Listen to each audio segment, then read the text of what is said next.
I posted on Instagram yesterday. Everybody's always ditch your W-2, get out of your W-2, get out of your W-2. Like, it sounds cool. Oh, I saw it.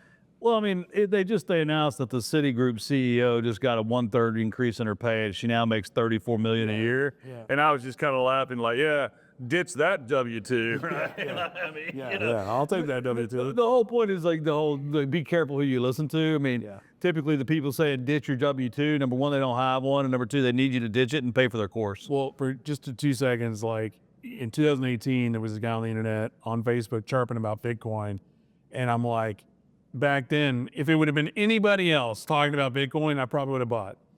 But because it was that Yahoo, I was like, I'm not listening to that guy. Missed that boat. But the reason I bring up W-2 very strategically, I am a real estate professional. So these deductions can go against my active income. Yep. And my passive or my passive income.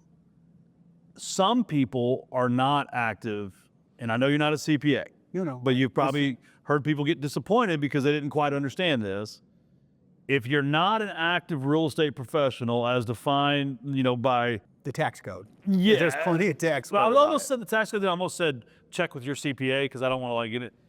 If your CPA can't say yes or no, you're an active real estate investor, you probably need a different CPA. And I'll tell you why. And I am going to let you talk in a minute. I promise. I don't believe you. A young man I coached as a little league football player is now in the NFL. And he and I were talking recently.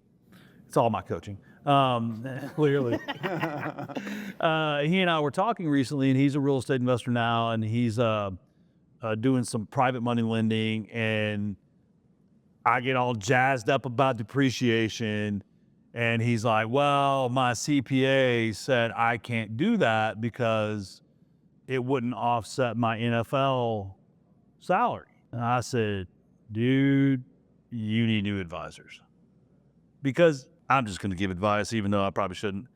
It is not hard to form a single member LLC and perform real estate activities enough on a monthly basis in order to meet the requirements per the tax code.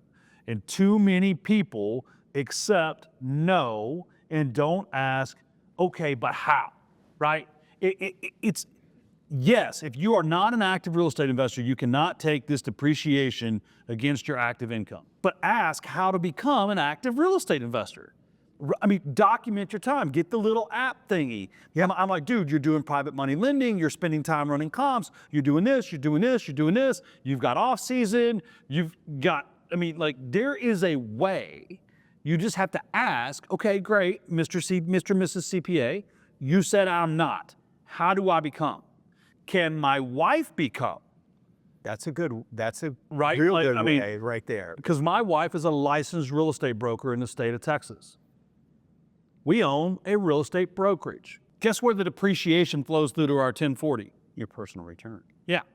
So against my active or passive or both? Well, it would be both because of, either way for you two. Yeah, and you're not a CPA, but damn it, so you know what I'm talking about. I know what I'm talking about. And I'm in the 38% tax bracket, Jeff. I'm glad to hear that. So you need costs. I'm in the 0% tax bracket now. I get happy, sorry.